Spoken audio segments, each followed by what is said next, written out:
नमस्कार दोस्तों, स्वागत है आप सभी का अपना प्यारा सा यूट्यूब चैनल सफलता एजुकेशन अड्डा में।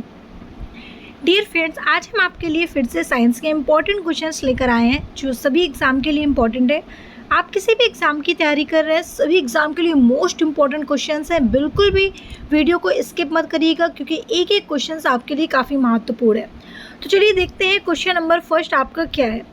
क्वेश्चन फर्स्ट है, पादप कोशिकाओं में क्लोरोप्लास्ट। ठीक है, यहाँ पर देखिए क्लोरोप्लास्ट की यहाँ पे बात कर रहा है कि पादप कोशिकाओं में क्लोरोप्लास्ट का क्या कार्य है। देखिए, अगर हम क्लोरोप्लास्ट की बात करें तो सबसे पहले आपको यहाँ पे ये जानना है कि क्लोरोप्लास्ट होता क्या है। क्लोरोप्लास्ट एक ऐसा पिगमेंट होता है जो हमें ग्रीन कलर का क्या देता है, कलर प्रोवाइड करता है। किस कलर का? ग्रीन कलर का। ठीक है, तो यहाँ पर पूछे इसका कार्य क्या होता है, तो आपको बताना है कि जो प्लांट सेल्स होते हैं उसमें जो क्लोरोप्लास्ट का कार्य होता है वो प्रकाश संश्लेषण का होता है। ठीक है, फोटोसिंथेसिस में हेल्प करता है आपका क्लोरोप्लास्ट पादप कोशिकाओं में। ठीक है, तो आपका जो राइट आंसर हो जाएगा वो ऑप्शन सी हो जाएगा।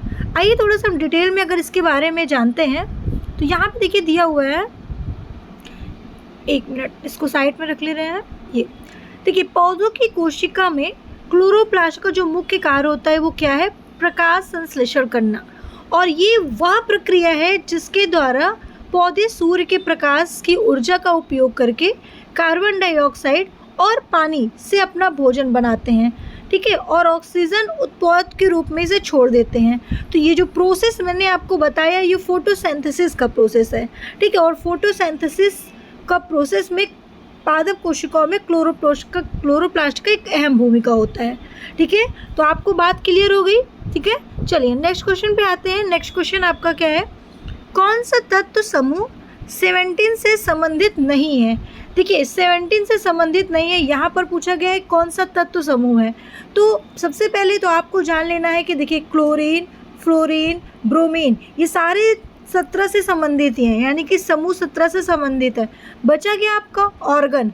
तो याद करिए कि ऑर्गन आपका अक्रिय गैस होता है।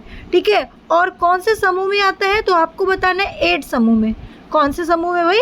8 समूह में, यानी 18 समूह में, यानी कि 18 समूह में आता है। नोबेल गैस के रूप में ये जाना जाता है आर्गन। ठीक है, तो आपको ये चीज़ें याद रखनी है। अच्छा, इसके अलावा यहाँ पर हम बात करते हैं कि 17 समूह में कौन कौन से आते हैं। तो देखिए मैं आपको बता रही हूँ एक एक करके। देखिए 17 समूह की अगर हम बात करेंगे तो आपको याद रख लेना है कि 17 समूह में फ्लोरीन, क्लोरीन, ब्रोमीन, आयोडीन और एस्टाटीन ये सारे जो होते हैं वो क्षेत्र हैलोजन से संबंधित तत्व होते हैं। ठीक है, और जो आपका ऑर्गन होता है वो 18वां समूह का होता है, नोबेल गैस होता है। चलिए आगे बढ़ते हैं नेक्स्ट क्वेश्चन पर। नेक्स्ट क्वेश्चन है, ऑक्सीजन की अनुपस्थिति में ग्लूकोज को ऊर्जा में बदलने के लिए कौन सी प्रक्रिया जिम्मेदार है। देखिए, यहाँ पर ऑक्सीजन की अनुपस्थिति में ग्लूकोज को ऊर्जा में बदलने के लिए कौन सी प्रक्रिया जिम्मेदार है, यहाँ पर ये क्वेश्चन आपसे पूछा है। तो कौन सी प्रक्रिया है, तो आप कहोगे मैम ऑप्शन बी यहाँ होना चाहिए, अवायवीय श्वसन। ठीक है, अवायवीय श्वसन होना चाहिए जो ऑक्सीजन की अनुपस्थिति में ग्लूकोज को ऊर्जा में बदलने में मदद करती है। तो कौन सी? बी, अवायवीय श्वसन। ठीक है, चलिए नेक्स्ट क्वेश्चन पे आते हैं। मानव मस्तिष्क का कौन सा भाग श्वास और हृदय गति जैसे महत्वपूर्ण कार्यों को विनियमित करने के लिए जिम्मेदार होता है। देखिए, मानव मस्तिष्क का कौन सा वो भाग है जो श्वसन और हृदय गति दोनों के लिए जिम्मेदार है। तो आपको बताना है कि इसका राइट आंसर होना चाहिए ऑप्शन सी, यानी कि मेडुला ऑब्लंगेटा। ठीक है, मेडुला ऑब्लंगेटा जो सांस और हृदय गति के लिए दोनों के लिए महत्वपूर्ण है। अब देखिए थोड़ा सा समझिएगा, जो हम मेडुला ऑब्लंगेटा की जब बात करते हैं तो आपको याद रखना है कि ये ब्रेन का सबसे निचला हिस्सा होता है और जो रीढ़ की हड्डी के ठीक ऊपर स्थित होता है। कहाँ पे भाई? सबसे निचला, ब्रेन का सबसे निचला भाग मेडुला ऑब्लंगेटा होता है और हड्डी के ठीक ऊपर स्थित होता है, याद रखेंगे। और ये मस्तिष्क के तने का हिस्सा होता है जो लटकता रहता है ना ऐसे, ये वाला ऐसे पार्ट, ऐसे वाला। ठीक है, तो तने वाला पार्ट होता है और मस्तिष्क की रीढ़ की हड्डी से जोड़ता है। ठीक है, चलिए आगे बढ़ते हैं नेक्स्ट क्वेश्चन। प्रोटीन संश्लेषण में आरएनए का क्या भूमिका है। देखिए प्रोटीन संश्लेषण में आरएनए का पूछा गया है। देखिए आरएनए का क्या कार्य होता है, तो आरएनए की बात करें अगर हम लोग तो आपको बताना है डीएनए से आनुवांशिक जानकारी को ट्रांसक्राइब करना। ठीक है, ये आपका आरएनए का कार्य होता है। ठीक है, डीएनए का फुल फॉर्म क्या होता है, तो आप बताओगे डीऑक्सीराइबोन्यूक्लिक एसिड। क्या होगा, डीऑक्सीराइबोन्यूक्लिक एसिड। आरएनए का क्या होता है, राइबोन्यूक्लिक एसिड। ठीक है, ये डीएनए और आरएनए का फुल फॉर्म हो गया। अच्छा, उसके अलावा देखिए यहाँ पर हम कुछ और भी डिस्क्राइब करके बताते हैं। बहुत इंपॉर्टेंट पॉइंट आपको बताने जा रहे हैं। यहाँ से कई बार क्वेश्चन पूछा जा चुका है आपका कि आरएनए कितने प्रकार के होते हैं। तो देखिए आरएनए जो होते हैं वो मुख्य 3 प्रकार के होते हैं, एमआरएनए, टीआरएनए और आरआरएनए। ठीक है, जो प्रोटीन संश्लेषण की प्रक्रिया में अलग अलग कार्य होता है। सभी आरएनए का अलग अलग कार्य होता है। जैसे एमआरएनए की बात करें तो इसे मैसेंजर आरएनए कहा जाता है। ठीक है, और जो एमआरएनए होता है वो डीएनए से आनुवांशिक जानकारी को राइबोसोम तक ले जाता है। बात क्लियर हुई। और प्रोटीन संश्लेषण का स्थान है। दूसरा पॉइंट यहाँ पे बताना है आपको, टीआरएनए। टीआरएनए जो होता है वो अमीनो एसिड को राइबोसोम तक ले जाता है। ये जो प्रोटीन बनाने के लिए एमआरएनए में मौजूद कोडान के अनुसार जुड़ते हैं। आरआरएनए की बात करें जिसे हम राइबोसोमल आरएनए कहते हैं, और ये जो राइबोसोमल आरएनए होता है वो अभिन्न अंग होता है, यानी कि राइबोसोम का एक अभिन्न अंग होता है जो प्रोटीन संश्लेषण के लिए संरचनात्मक और उत्प्रेरक की भूमिका निभाता है। तो तीनों का अपनी अपनी जगह अलग अलग फंक्शन है। ठीक है, जो याद रखना है, तीनों याद रखना है, तीनों के फुल फॉर्म भी याद रखने हैं। MRNA messenger RNA, tRNA transfer RNA, rRNA ribosomal RNA. ठीक है, चलिए आगे बढ़ते हैं। नेक्स्ट क्वेश्चन, पृथ्वी पर ग्रीन हाउस प्रभाव के लिए कौन सी गैस जिम्मेदार है। तो आपको बताना है भाई कि पृथ्वी पर ग्रीन हाउस के लिए तो बहुत सारी गैसें हैं, लेकिन हम जो बताने वाले हैं वो सबसे ज़्यादा है कार्बन डाइऑक्साइड। ठीक है, कार्बन डाइऑक्साइड जिसे शुष्क बर्फ के नाम से भी जाना जाता है। ठीक है, अच्छा उसके अलावा एक चीज़ याद रखिएगा कि जो पृथ्वी पर ग्रीन हाउस के लिए जो गैसें होती हैं वो कार्बन होती है, carbon dioxide, methane, nitrous oxide और जलवाष्प। ठीक है, इतने गैस का नाम याद रखना है जो ग्रीन हाउस के लिए इम्पॉर्टेंट है।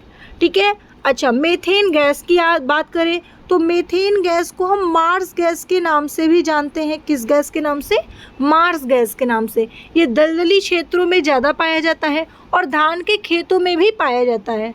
ठीक है, चलिए आगे बढ़ते हैं नेक्स्ट क्वेश्चन पे। निम्नलिखित में से कौन कोशिकाओं में आनुवांशिक जानकारी ले जाने के लिए जिम्मेदार होता है। अब देखिए यहाँ पर नॉर्मल सा क्वेश्चन पूछा है आपसे कि कौन सा कोशिकाओं में आनुवांशिक जानकारी ले जाने के लिए कार्य करता है, ये जिम्मेदार है। तो आपको बताना है क्या, ऑप्शन ए यानी कि डीएनए।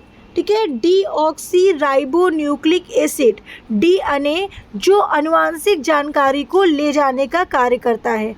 ओके, अच्छा उसके अलावा आपको याद रखना है इंडोप्लाज्मिक रेटिकुलम। ठीक है, जिसे शॉर्ट में ER के नाम से जाना जाता है।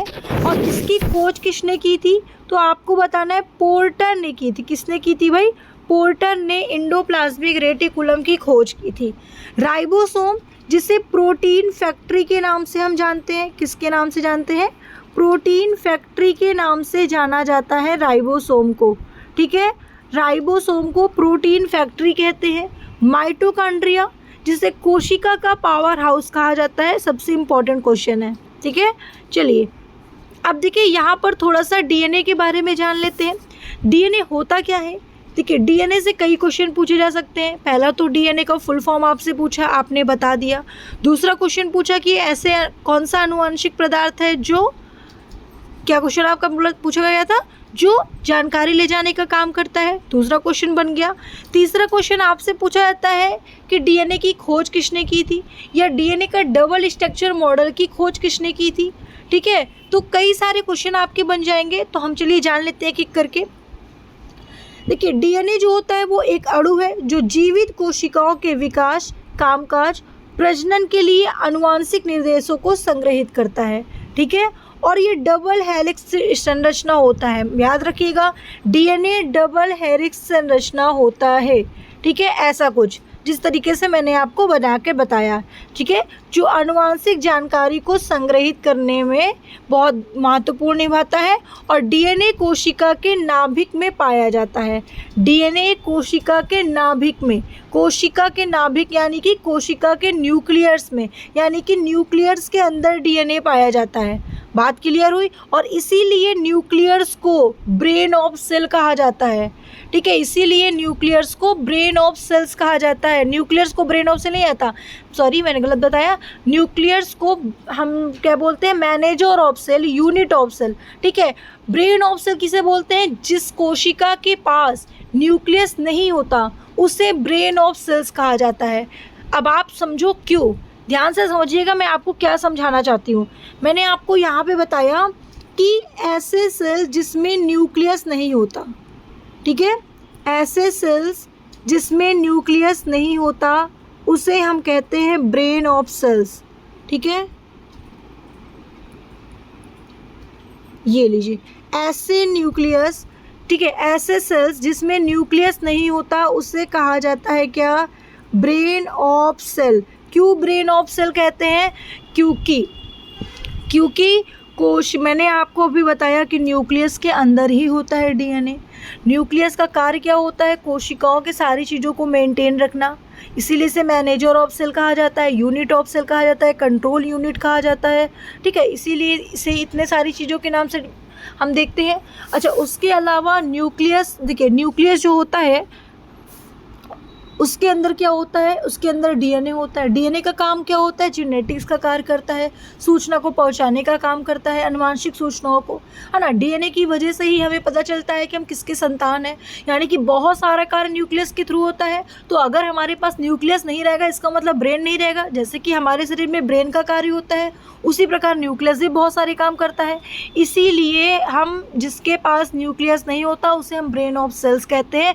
For example RBC, red blood cells, इसके पास क्या ब्रेन ऑफ सेल्स कहते हैं क्योंकि इसके पास न्यूक्लियस नहीं होता। डाउट क्लियर हुआ आपका, ठीक है। चलिए आगे बढ़ते हैं हम।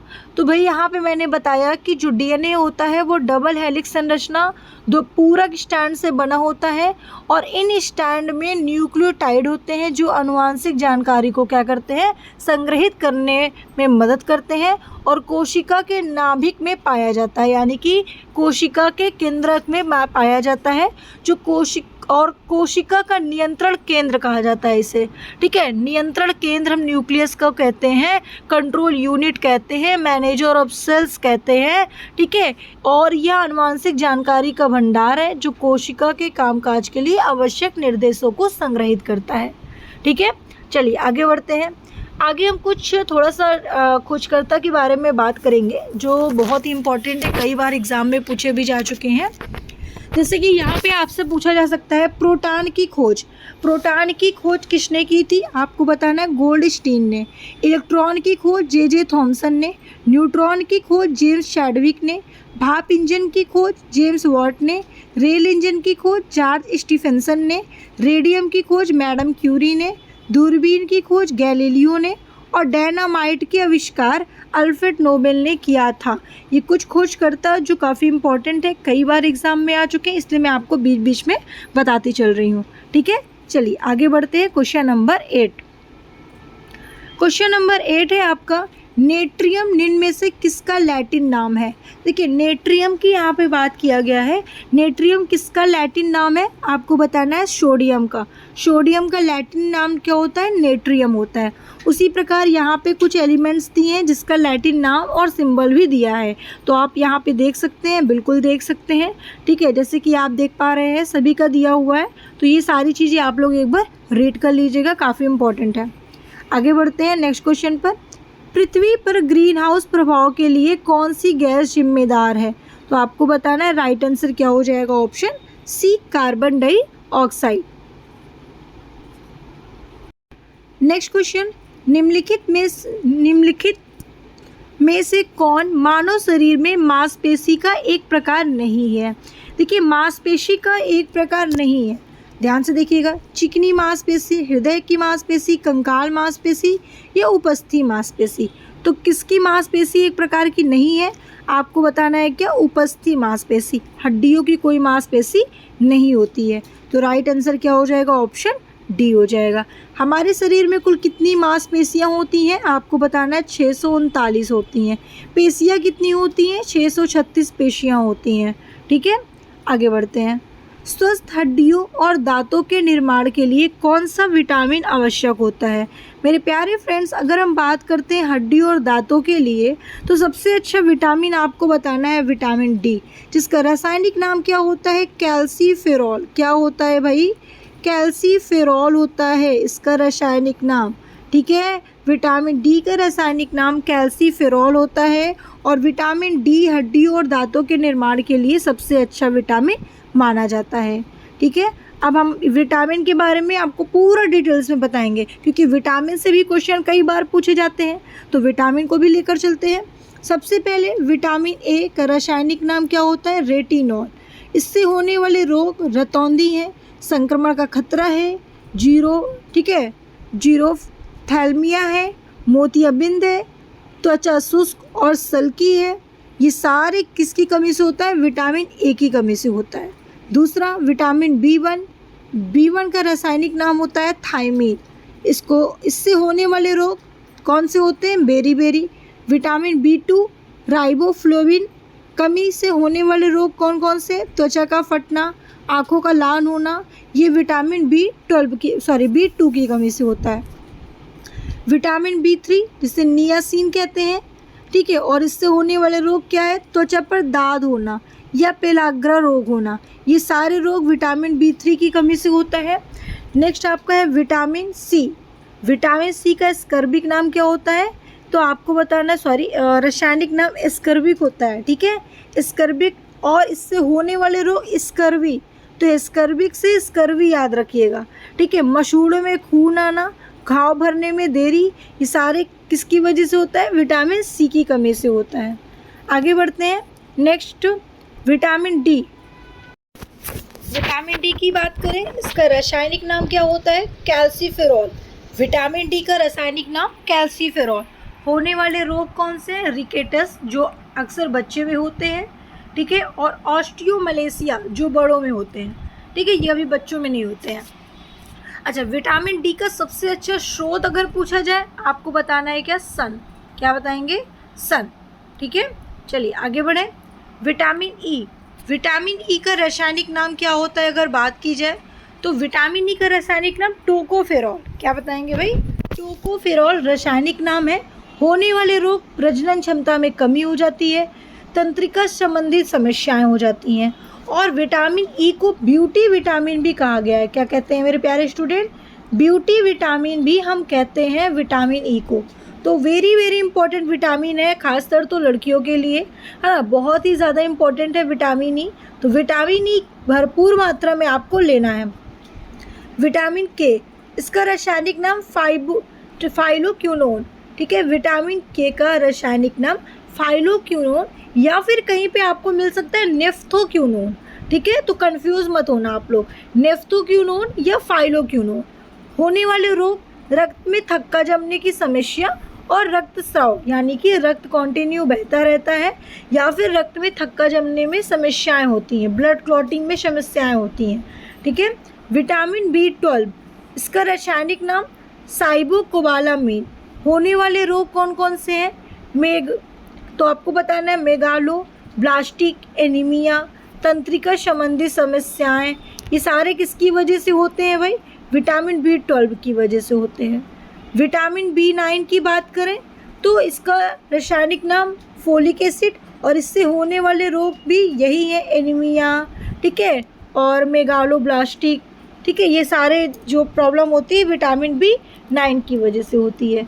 तो विटामिन भरपूर मात्रा में लेना है और सभी विटामिन का सेवन करना है।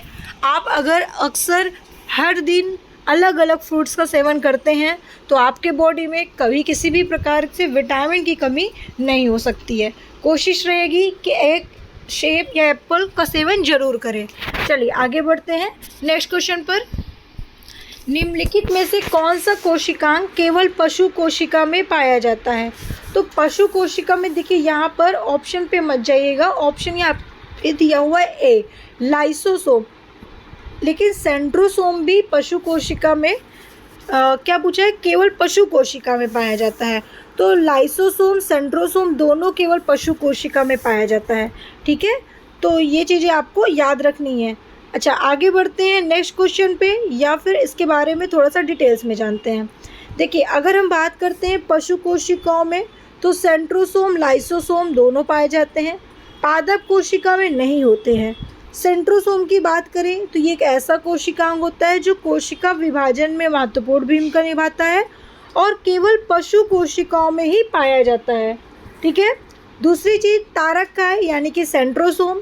सेंट्रोसोम की खोज टी बावेरी ने 1888 में की थी और तंत्रिका कोशिका को छोड़कर लगभग सभी प्रकार के क्लोनोसाइट में नाभिक के पास कोशिका द्रव में एक तारे जैसी आपको संरचना दिखाई देगी, उसी को हम सेंट्रोसोम कहते हैं, जिसका जो आकार होता है वो व्हील के आकार का, यानी कि बैल की गाड़ी के पहिए के आकार की संरचना होती है।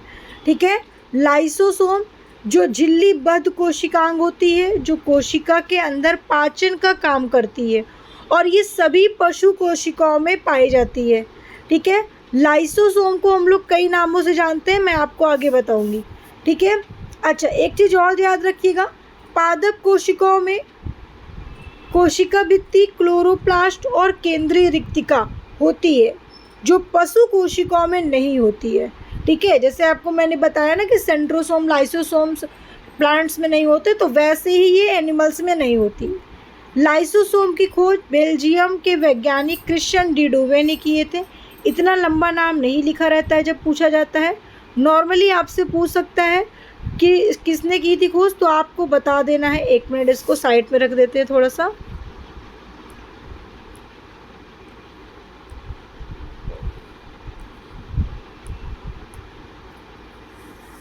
चलिए, अब देखिए यहाँ पे आपको याद रखना है कि ये केंद्रीय रिक्तिका कोशिका भित्ति क्लोरोप्लास्ट में नहीं पाई जाती है। लाइसोसोम की खोज केवल डी डुवे, याद रखना है, डी डुवे ने की थी, लेकिन पूरा नाम इनका क्रिश्चियन डी डुवे है। ठीक है, और लाइसोसोम को हम कोशिका की आत्महत्या थैली या कोशिका का कचरा निपटारण कहते हैं या निपटान कहते हैं। ठीक है, क्योंकि यह कोशिका के अंदर टूटे फूटे अंगों को, मलबे और हानिकारक पदार्थों को पचाने में मदद करती है। याद रखिएगा, बहुत ही इंपॉर्टेंट पॉइंट मैंने आपको बताया है। नेक्स्ट क्वेश्चन पे आते हैं। नेक्स्ट क्वेश्चन है, हाइपोग्लाइसीमिया और हाइपरग्लाइसीमिया नामक शब्द निम्न में से किससे संबंधित है? देखिए, ये एक हाइपर है, एक हाइपो है, तो दोनों किससे संबंधित है आपको बताना है। क्या? ब्लड शुगर से। ब्लड शुगर हाई और लो दोनों होता है। ठीक है, तो आपका जो राइट आंसर है वो क्या हो जाएगा? ऑप्शन बी हो जाएगा। Question number 14। Question number 14 number question है, निम्नलिखित में से कौन सा मानव त्वचा का कार्य नहीं है? देखिए, मानव त्वचा का कार्य नहीं है ये पूछा गया है आपसे। देखिए, यहाँ पर शरीर के तापमान को विनियमन करना ये मानव त्वचा का कार्य है, या रोग जनकों की सुरक्षा करना, या लाल रक्त कोशिकाओं का उत्पादन करना, या स्पर्श की अनुमति। तो आपका जो राइट आंसर होगा वो क्या होगा? ऑप्शन सी, यानी कि मानव त्वचा का कार्य बिल्कुल नहीं हो सकता कि लाल रक्त कोशिकाओं का उत्पादन करना, बिल्कुल नहीं। देखिए, त्वचा का काम शरीर के तापमान को मेंटेन करना ये भी सही है, रोग जनकों से सुरक्षा करना ये भी सही है, और स्पर्श की अनुमति ये भी सही है। तो ऑप्शन सी बिल्कुल राइट आंसर है। ठीक है, चलिए नेक्स्ट क्वेश्चन पे आते हैं। उससे पहले हम यहाँ पर आपको यहाँ पे देखिए प्रतिरक्षी होना चाहिए, यहाँ पे थोड़ा सा कटा हुआ है, कोई बात नहीं। देखिए, प्रतिरक्षी प्रणाली में श्वेत रक्त कोशिकाओं की क्या भूमिका है? यानी कि श्वेत रक्त कोशिकाएं, जिसको हम WBC के नाम से जानते हैं, उसके अलावा इसे ल्यूकोसाइट्स के नाम से जाना जाता है। क्या भाई? ल्यूकोसाइट्स। ठीक है, ल्यूकोसाइट्स के नाम से भी इसे हम जानते हैं। और ये ल्यूकोसाइट्स का कार्य क्या होता है आपसे ये पूछा जा रहा है, तो आपको क्या बताना है भाई? ल्यूकोसाइट्स का क्या कार्य होता है, WBC का कार्य क्या होता है? तो संक्रमण से लड़ने में मदद करता है।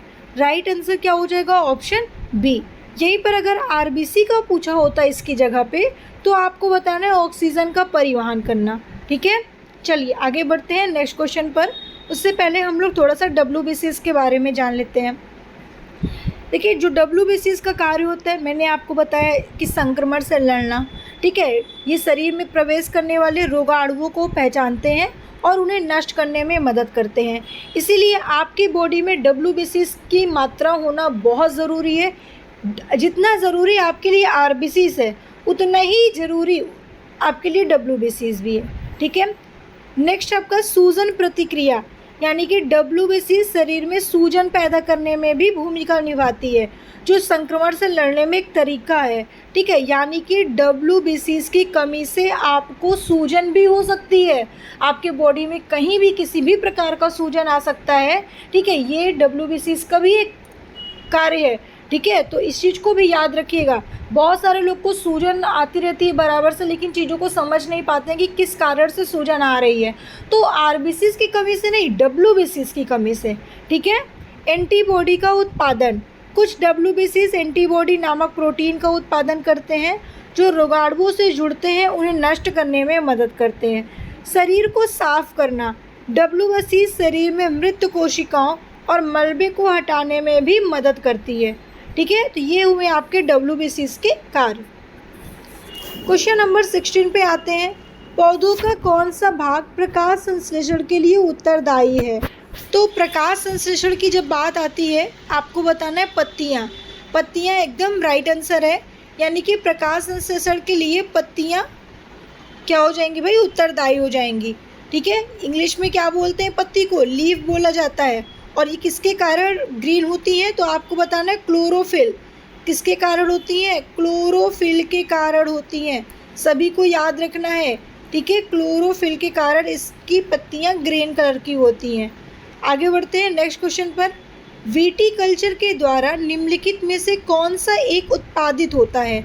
ठीक है, विटीकल्चर की यहाँ पे बात की गई है, तो आपको बताना है अंगूर। अंगूर का अध्ययन हम विटीकल्चर में करते हैं। ठीक है, चलिए नेक्स्ट पे आते हैं। नेक्स्ट क्वेश्चन है, निम्नलिखित में से कौन सा यकृत का कार्य नहीं है? देखिए, यहाँ पर यकृत की बात की गई है कि यकृत का कार्य नहीं है। मेरे प्यारे डियर फ्रेंड्स, देखिए यकृत के बारे में आपको मैं बताऊं, उससे पहले सबसे पहले आपने अभी तक चैनल को सब्सक्राइब नहीं किया, तो सबसे पहले चैनल को सब्सक्राइब कर दीजिए, क्योंकि आपके लिए चैनल काफ़ी महत्वपूर्ण है। और बगल में बेल आइकन का बटन ऑन रखिए, जिससे कि वीडियो का नोटिफिकेशन आपके पास सबसे पहले आए और सबसे पहले की क्लासेस आप देख पाएँ। तो चलिए देखते हैं, यहाँ पर यकृत के कार्य की बात पूछी गई है। हानिकारक पदार्थों का विशरण करना, ग्लाइकोजन के रूप में ग्लूकोज का भंडारण, पित्त का उत्पादन, या शरीर के तापमान को विनिमय बनाना। तो इसका जो राइट आंसर है वो ऑप्शन डी होगा। ठीक है, शरीर के तापमान को विनियमन करना। ठीक है, यकृत का एक सबसे बड़ा महत्वपूर्ण कार्य है। अच्छा, उसके अलावा यकृत के बारे में बात कर रहे हो, तो यकृत का अध्ययन कहाँ पे किया जाता है? आपको बताना है हिपैटोलॉजी में। हिपैटोलॉजी में यकृत के अध्ययन करते हैं।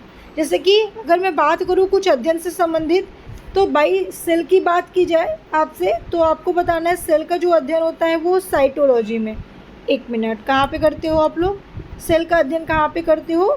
आप कहोगे मैम साइटोलॉजी में सेल का अध्ययन किया जाता है। ठीक है, अच्छा, सेल का अध्ययन साइटोलॉजी में हो गया, तो मैम टिश्यू का अध्ययन कहाँ पे करते होंगे? टिश्यू का अध्ययन कहाँ पे करते होंगे? तो टिश्यू का अध्ययन हिस्टोलॉजी, क्या बताएंगे आप लोग? हिस्टोलॉजी में टिश्यू का अध्ययन किया जाता है। ठीक है, हिस्टोलॉजी में टिश्यू का अध्ययन। इसी तरीके से बहुत सारे अध्ययन है, मैं आपको आगे बताऊंगी। नेक्स्ट पे आते हैं, क्वेश्चन नंबर 19। खाद्य पदार्थों का पौधों में स्थानांतरण का मुख्य रूप से कौन सा है? कि यहाँ पे पूछा है कि खाद्य पदार्थों का पौधों में स्थानांतरण का मुख्य रूप से कौन सा है? तो आपको बताना है इसका राइट आंसर जो होगा वो ऑप्शन क्या हो जाएगा आपका? ऑप्शन सी हो जाएगा। ठीक है, यानी कि सुक्रोज। ठीक है, खाद्य पदार्थों को पौधों में जो स्थानांतरण है वो सुक्रोज है। ठीक है, यहाँ पर देखिए क्वेश्चन थोड़ा सा गड़बड़ है, यहाँ पे मुझे लग रहा है आगे पीछे हो गया क्वेश्चन का। चलिए आगे बढ़ते हैं। एक स्वस्थ मनुष्य एक रक्तचाप होता है। एक स्वस्थ मनुष्य का रक्तचाप कितना होता है? आपको बताना है 120/80। ना इससे कम होना चाहिए ना ज़्यादा। ज़्यादा हो गया तो ब्लड प्रेशर बढ़ जाएगा, कम हो गया तो ब्लड प्रेशर कम हो जाएगा। ठीक है, नेक्स्ट है मनुष्य में ऐच्छिक गतियों का नियंत्रण किसके द्वारा होता है। देखिए मनुष्य में जो ऐच्छिक गतियों का नियंत्रण होता है वो किसके द्वारा होता है, सेरिब्रम के द्वारा। किसके द्वारा भाई, सेरिब्रम के द्वारा। सेरिब्रम क्या होता है, ये ब्रेन का एक पार्ट होता है। ठीक है, ये ब्रेन का ही एक पार्ट होता है। देखिए अगर हम बात करते हैं यहाँ पर हाइपोथैलेमस, आप कहोगे ये हाइपोथैलेमस कहाँ से आ गया, भाई हाइपोथैलेमस भी ब्रेन का ही पार्ट है। ठीक है, यानी कि मस्तिष्क का एक छोटा सा हिस्सा जो शरीर के कई महत्वपूर्ण कार्यों को नियंत्रित करता है। अब देखिए याद रखिएगा, मैंने आपको बताया हाइपोथैलेमस के बारे में, ये क्या करता है भाई, शरीर के कई महत्वपूर्ण को नियंत्रित करता है। अब पिट्यूटरी ग्रंथि जब यहाँ पे आती है तो पिट्यूटरी ग्रंथि को नियंत्रित करता है, यानी कि हाइपोथैलेमस पिट्यूटरी ग्रंथि को नियंत्रित करता है, लेकिन पिट्यूटरी ग्रंथि बाकी सभी ग्रंथियों को कंट्रोल करती है। इसीलिए पिट्यूटरी ग्रंथि को हम मास्टर ग्रंथि के नाम से भी जानते हैं, याद रखिएगा। ठीक है, जो हार्मोन्स जारी करता है, जो शरीर के विभिन्न कार्यों को प्रभावित करता है, जैसे कि तापमान, भूख प्यास, नींद, भावनाएं, इन सभी कार्यों को नियंत्रित करने का काम कौन करता है, आपका हाइपोथैलेमस करता है। ठीक है, अच्छा पिट्यूटरी ग्रंथि को हार्मोन्स जारी करने के लिए संकेत भेजता है कौन, हाइपोथैलेमस, जो शरीर में अन्य ग्रंथियों और अंगों को भी प्रभावित करता है। ठीक है, अब बात यहाँ पे आती है पिट्यूटरी ग्रंथि की। पिट्यूटरी ग्रंथि को हमारे शरीर की सबसे छोटी ग्रंथि होती है और ये मटर के दाने के आकार की होती है। हाइपोथैलेमस द्वारा ये नियंत्रित होती है और बाकी सभी ग्रंथि को कंट्रोल करती है। पिट्यूटरी ग्रंथि को मास्टर ग्रंथि भी कहते हैं। ठीक है, उसके अलावा पीयूष ग्रंथि भी इसे कहा जाता है, जो विकास, चयापचय, प्रजनन, तनाव, इन सभी को प्रभावित करने में महत्वपूर्ण भूमिका निभाती है। ठीक है, चलिए आगे बढ़े। रीढ़ की हड्डी। रीढ़ की हड्डी क्या होता है भाई, सभी के पास रीढ़ की हड्डी है। केंद्रीय तंत्रिका तंत्र का एक हिस्सा होता है जो मस्तिष्क के शरीर के बाकी हिस्सों तक जानकारी पहुंचाने का काम करता है। कौन, आपकी बैकबोन। ठीक है, शरीर की गतिविधियों और सजगता को नियंत्रित करने में महत्वपूर्ण भूमिका निभाता है। हाइपोथैलेमस पिट्यूटरी ग्रंथि से प्राप्त संकेतों को शरीर के विभिन्न हिस्सों तक पहुंचाने का काम करता है। आगे बढ़ते हैं, नेक्स्ट क्वेश्चन। शरीर का तापक्रम कहाँ नियंत्रित होता है। तो भाई शरीर का जो टेम्परेचर होता है वो कहाँ नियंत्रित होता है, अभी मैंने आपको बताया ना कि कौन किसको क्या कंट्रोल करता है। तो आप कहोगे मैं हाइपोथैलेमस ही टेम्परेचर को मेंटेन बनाता है, तो इसका राइट जो आंसर हो जाएगा वो ऑप्शन सी हो जाएगा। नेक्स्ट क्वेश्चन आपका, एक वर्णांध पुरुष को पुत्री सामान्य हो सकती है। ध्यान से समझिएगा, एक वर्णांध पुरुष है जिसकी पुत्री सामान्य हो सकती है, लेकिन फिर भी इस लड़की का पुत्र वर्णांध हो जाता है। तो कैसे हो सकता है, जब एक्स गुणसूत्र और सुप्त होता है तब लड़की पुत्र वर्णांध हो सकती है। ठीक है, चलिए आगे बढ़ते हैं नेक्स्ट क्वेश्चन पे। क्रोमोसोम के पारिभाषिक शब्द के उपयोगकर्ता कौन है। तो क्रोमोसोम के पारिभाषिक शब्द के जो उपयोगकर्ता हैं वो वाल्डेयर है। ठीक है, वाल्डेयर नामक वैज्ञानिक ने क्रोमोसोम को नाम दिया था। अच्छा, उसके अलावा आपको ये भी याद रखना है, एक स्टार्च बर्गर थे, क्या, स्टार्च बर्गर, इन्होंने क्या किया था भाई, इन्होंने गुणसूत्र यानी कि क्रोमोसोम की खोज की थी। ठीक है, गुणसूत्र की संख्या मनुष्यों में 46 होती है, 23 जोड़ी होती है। ठीक है, 23 जोड़ी और 46 ऐसे होती है। क्रोमोसोम शब्द का सबसे पहले प्रयोग किसने किया था, वाल्डेयर हर्ट्ज ने 1888 में किया था। क्वेश्चन नंबर नेक्स्ट, इनमें से कौन से गुणसूत्र वाले व्यक्ति क्लाइनफेल्टर सिंड्रोम होंगे। तो क्लाइनफेल्टर सिंड्रोम कौन होंगे, जो एक्स और वाई होंगे वो क्लाइनफेल्टर सिंड्रोम होंगे। तो राइट आंसर आपका option A. Next question, eukaryotic कोशिका में ऊर्जा उत्पादन के लिए कौन सा अंगक जिम्मेदार है। तो भाई यूकैरियोटिक कोशिका की बात यहाँ पे की गई है, कौन सा अंगक जिम्मेदार है, तो माइटोकॉन्ड्रिया। ठीक है, माइटोकॉन्ड्रिया जो ऊर्जा उत्पादन के लिए सबसे महत्वपूर्ण भूमिका निभाता है, जिसे हम कोशिका का पावर हाउस ऑफ सेल कहते हैं। पावर हाउस ऑफ सेल के नाम से हम किसे जानते हैं, माइटोकॉन्ड्रिया को। माइटोकॉन्ड्रिया को बायोप्लास्ट भी कहते हैं। ठीक है, याद रखिएगा, वेरी इंपॉर्टेंट पॉइंट है आपके लिए। अब आते हैं इंडोप्लाज्मिक रेटिकुलम की बात। एंडोप्लाज्मिक रेटिकुलम, जिसे ER के नाम से भी जाना जाता है, इसकी खोज 1945 में कीथ और पोर्टर अल्बर्ट क्लाउड ने की थी। इसका दूसरा नाम क्या है? एंडोप्लाज्मिक रेटिकुलम का दूसरा नाम एगेस्टोप्लाज्म है। बहुत कम लोग आपको बताएंगे, ठीक है, बहुत ही कम लोग ये पॉइंट बताएंगे कि एंडोप्लाज्मिक रेटिकुलम को एगेस्टोप्लाज्म के नाम से भी जाना जाता है, जिसे 1897 में चार्ल्स गार्नियर ने नाम दिया था। ठीक है, गोल्जी बॉडी, जिसे गोल्जी ऑपरेटर्स भी कहा जाता है, इसकी खोज कैमिलो गोल्जी ने की थी। ठीक है, और इसे गोल्जी कॉम्प्लेक्स के नाम से भी जाना जाता है, डिक्टियोसोम के नाम से भी जाना जाता है। नेक्स्ट क्वेश्चन पे आते हैं। मनुष्य में किस रक्त समूह को सर्वभाविक दाता माना जाता है? कौन से रक्त समूह को मानते हैं? तो आपको बताना है ओ, जो सर्वभाविक दाता मानते हैं। ठीक है, तो राइट आंसर आपका ऑप्शन डी हो जाएगा, यानी कि blood group O. Blood group की बात करें तो कार्ल एंड स्टीनर ने ब्लड ग्रुप की खोज की थी। किसने की थी? कार्ल एंड स्टीनर ने की थी भाई, याद रखिएगा, कई बार क्वेश्चन पूछा जा चुका है। आगे बढ़ते हैं नेक्स्ट क्वेश्चन पर। नेक्स्ट है, पाचन तंत्र में इमाइलेज एंजाइम का क्या कार्य होता है? देखिए, इमाइलेज एंजाइम सबसे पहले आपको याद रखना है, ये आपके माउथ में पाया जाता है। ठीक है, इसका काम क्या होता है? स्टार्च का पाचन करना। तो राइट आंसर आपका ऑप्शन सी हो जाएगा। ठीक है, नेक्स्ट क्वेश्चन पे आते हैं। शरीर में रक्त शर्करा के स्तर के नियमन के लिए कौन सा हार्मोन जिम्मेदार है? तो रक्त शर्करा के स्तर की जब बात आए तो आपको बता देना है इंसुलिन हार्मोन्स, जिसकी कमी से आपको डायबिटीज़ भी हो सकती है, यानी कि डायबिटीज़ बोले तो शुगर हो सकता है। ठीक है, तो आपके बॉडी में इंसुलिन की कमी बिल्कुल भी नहीं होनी चाहिए। ठीक है, अच्छा आगे बात करते हैं यहाँ पर नेक्स्ट पे।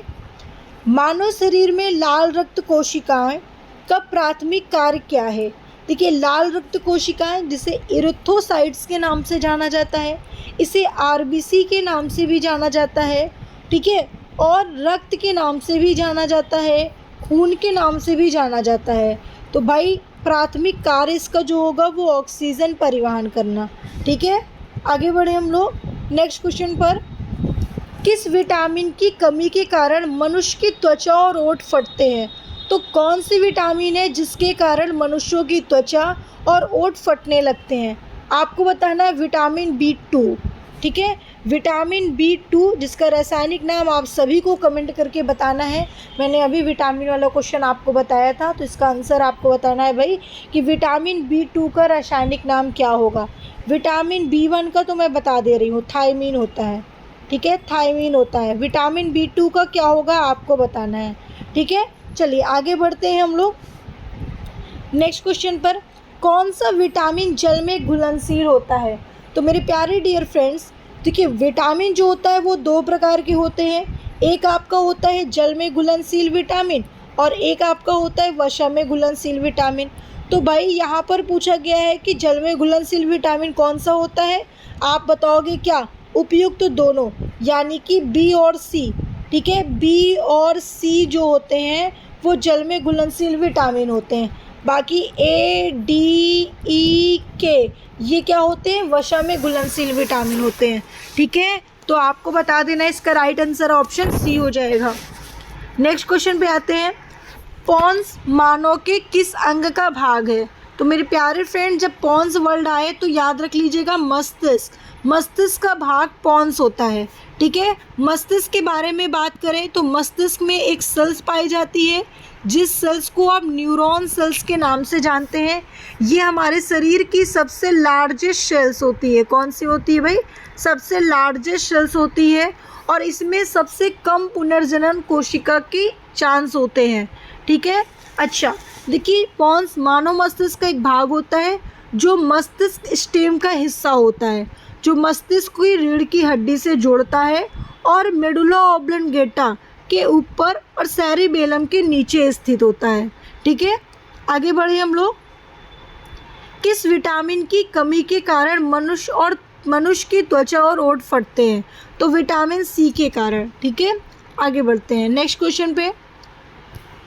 इनमें से कौन सा अंग मानव शरीर का थर्मोस्टेट यानी कि तापमापी निहित होता है। देखिए थर्मोस्टेट की जब बात आती है, टेम्परेचर की बात आती है, तो हाइपोथैलेमस को याद रखिएगा। हाइपोथैलेमस तापमान को नियंत्रण करने का काम करता है। ठीक है, तो राइट आंसर आपका ऑप्शन डी हो जाएगा। यानी थर्मोस्टेट हाइपोथैलेमस नामक मस्तिष्क का एक हिस्सा द्वारा नियंत्रित होता है। ये भाग शरीर के तापमान को 37 डिग्री या 98.6 फ़ारेनहाइट के आसपास बनाए रखने में मदद करता है। ठीक है, और शरीर का तापमान में जो बदलाव होता है, हाइपोथैलेमस शरीर के सामान्य तापमान को वापस लाने के लिए एक सबसे बड़ा महत्वपूर्ण भूमिका निभाता है। ठीक है, चलिए आगे बढ़ते हैं नेक्स्ट क्वेश्चन पर। निम्न में से कौन सा वसा में पाइसीकरण में शामिल होता है? पाइसीकरण की बात कर रहे हैं हम यहाँ पर, तो आपको बताना है कि यकृत जो पाइसीकरण में शामिल होता है। ठीक है, जैसे कि सोडियम ग्लाइकोट और सोडियम टोरोकोलेट शामिल होते हैं। ये लवण यकृत द्वारा स्रावित होता है, जो वसा को छोटे छोटे कणों में तोड़ने में मदद करता है और जिससे पाचन एंजाइम के सतह के क्षेत्र को बढ़ जाता है। ठीक है, चलिए आगे बढ़ते हैं नेक्स्ट क्वेश्चन पर। नेक्स्ट है, मानव शरीर के किस भाग में अंकुर यानी कि विलाई मौजूद होते हैं? तो भाई अंकुर की बात यहाँ पे जब करें तो आपको बताना है छोटी आंत यानी कि स्मॉल इंटेस्टाइन में। ठीक है, स्मॉल इंटेस्टाइन की अतिरिक्त परत में मौजूद होते हैं और ये उंगली के आकार की संरचनाएं होते हैं जो पोषक तत्वों के अवशोषण के लिए सतह क्षेत्र को बढ़ाने में मदद करते हैं। उसके अलावा छोटी आंत के अंदर विली पाचन और पोषक तत्वों के अवशोषण में महत्वपूर्ण भूमिका निभाती है। ठीक है, आगे बढ़ते हैं नेक्स्ट क्वेश्चन पर। नेक्स्ट क्वेश्चन है, कौन सा अंग ग्लाइकोजन को ग्लूकोज में बदलता है और रक्त को शुद्ध करता है? तो भाई ग्लाइकोजन को ग्लूकोज में बदलना, उसके बाद रक्त को शुद्ध भी करना, ये काम केवल किसका हो सकता है? यकृत का ही हो सकता है। ठीक है, कितने स्टूडेंट हैं जो ये कहना बिल्कुल राइट मानते हैं कि यकृत ही होगा? तो आपका राइट आंसर क्या हो जाएगा? ऑप्शन बी हो जाएगा। ठीक है, यानी कि ऑप्शन बी जो ग्लाइकोजन से ग्लूकोज में बदलने का काम करता है। रक्त को शुद्ध कौन करता है भाई? किडनी करती है। ठीक है, लंग्स करता है, लंग्स करता है, यानी कि प्यूरिफिकेशन जो होता है वो फेफड़ा करता है। ठीक है, तो आपका राइट आंसर इस क्वेश्चन का हो जाएगा ऑप्शन बी। यकृत की बात करें तो ये हमारे शरीर की सबसे बड़ी ग्रंथि होती है। ठीक है, हमारे शरीर की सबसे बड़ी ग्रंथि यकृत होती है। ठीक है, याद रखेंगे आप लोग। आगे बढ़ते हैं, नेक्स्ट क्वेश्चन आपका है, जठर रस जिसे गैस्ट्रिक जूस कहते हैं, इसका पीएच मान कितना होता है? या फिर आपसे ये पूछ सकता है कि डुबाने पर पीएच पेपर किस कलर का हो जाता है? तो गैस्ट्रिक जूस को जब हम डुबाएंगे तो जो इसका पीएच कलर होगा वो लाल हो जाएगा और इसका वैल्यू कितना होगा, पीएच मान कितना होगा? तो 1.5 से 3.5 के बीच में होगा, यानी कि ये जो होंगे अम्लीय होंगे। ठीक है, आगे बढ़ते हैं। कौन सा तत्व सबसे अधिक ऋणात्मक होता है? तो ऋणात्मक सबसे अधिक कौन सा होता है? फ्लोरीन होता है। Right answer option C. Next question है आपका, नेक्स्ट क्वेश्चन है, परमाणु भार के आधार पर पृथ्वी पर पाए जाने वाला सबसे भारी तत्व निम्न में से कौन सा है? देखिए सबसे भारी तत्व की बात यहाँ पे कर रहा है, आपको बताना है यूरेनियम। यूरेनियम जो होता है वो सबसे भारी तत्व होता है। नेक्स्ट क्वेश्चन है, उत्तल दर्पण द्वारा बना प्रतिबिंब कैसा होता है? देखिए जो उत्तल दर्पण द्वारा प्रतिबिंब बनता है वो काल्पनिक होता है और सीधा होता है, इसलिए इसका राइट आंसर क्या हो जाएगा? ऑप्शन सी हो जाएगा। नेक्स्ट, मनुष्य के आंसू में कौन सा एंजाइम होता है? देखिए एंजाइम की बात करें तो याद रखिएगा, सबसे पहले तो आप यहाँ पे देखिए अगर ऐसे ऑप्शन दे रहे हैं तो ऑप्शन के अकॉर्डिंग आपको आंसर मिल जाएगा। पहली बात आपको देखिए मिल रहा है लिम्फोसाइट्स, ये कोई एंजाइम नहीं होता, ये क्या है? WBC का दूसरा नाम है। विटामिन के, ये भी कोई एंजाइम नहीं होता, ये विटामिन के है जिसका रासायनिक नाम निफ्थोक्विनोन होता है। लैक्टिक अम्ल, ये एक अम्ल होता है जिसकी कमी से, जब इसकी कमी हो जाती है आपके बॉडी में, ठीक है, तो आपको थकावट ज़्यादा होने लगती है, तो लैक्टिक अम्ल ये हो गया। लाइसोजाइम ये बचा, तो यही एक एंजाइम लग रहा है, आपको राइट आंसर बता देना है। ठीक है। तो मनुष्य के आंसुओं में लाइसोजाइम नामक एक जीवाणुरोधी एंजाइम पाया जाता है, जो एंजाइम कुछ प्रकार के बैक्टीरिया की कोशिका भित्ति में घोल कर उन्हें नष्ट करने में मदद करते हैं, जिससे आंखों का संक्रमण से बचाने में मदद मिलती है। ठीक है। नेक्स्ट क्वेश्चन पे आते हैं। अस्तंभ मूल यानी स्टिल रूट किस में पाया जाता है? तो स्टिल रूट जो होता है वो गन्ने में पाया जाता है। राइट आंसर आपका ऑप्शन सी हो जाएगा। नेक्स्ट क्वेश्चन है, पौधे नाइट्रोजन को किस रूप में मिलते हैं? तो भाई पौधे नाइट्रोजन को किस रूप में मिलते हैं? नाइट्रेट्स के रूप में मिलते हैं। तो राइट आंसर क्या हो जाएगा? ऑप्शन ए हो जाएगा। नेक्स्ट क्वेश्चन है, रक्त जमने में कौन सा तत्व सहायक होता है? तो कौन सा तत्व है जो रक्त जमने में सहायक होता है? आपको बताना है कैल्शियम। ठीक है। कैल्शियम होता है जो क्या होता है भाई? रक्त जमने में सहायक होता है, यानी कि ब्लड क्लॉटिंग में हेल्प करता है। इसका एटॉमिक नंबर कितना होता है? 20 होता है। मैग्नीशियम का कितना होता है? mg मैग्नीशियम यानी कि 12 होता है। ठीक है। एल्यूमिनियम की बात कर लेना तो 13 एल्यूमिनियम का होता है। आगे बढ़ते हैं। हाइड्रोजन स्पेक्ट्रम की व्याख्या सर्वप्रथम किसने की थी? देखिए, हाइड्रोजन स्पेक्ट्रम की जो व्याख्या की थी वो नील्स बोर ने की थी, इसलिए आपका राइट आंसर क्या हो जाएगा? ऑप्शन बी हो जाएगा। नेक्स्ट क्वेश्चन, बैटरी में किस प्रकार के एसिड का उपयोग किया जाता है? देखिए, जो बैटरी में हम एसिड का उपयोग करते हैं वो किस प्रकार के एसिड होते हैं? तो सल्फ्यूरिक एसिड होते हैं, जिसका सूत्र क्या होता है? H2SO4 होता है। इसे सल्फ्यूरिक एसिड के नाम से जाना जाता है, या तेजाब भी कह सकते हैं। ठीक है, याद रखिएगा, राइट आंसर आपका ऑप्शन सी हो जाएगा। हाइड्रोक्लोरिक एसिड, जिसे HCl कहा जाता है, ये हाइड्रोक्लोरिक एसिड होता है। नेक्स्ट है, बीज खोल यानी कि सीड कोट में उपस्थित सभी संरचनाएं क्या कहलाती हैं? तो आपको बताना है कि गिरी कहलाती है। ठीक है। Kernel, right answer option C. Next question and last question है, रेगिस्तान में पैदा होने वाले पौधों को क्या कहते हैं?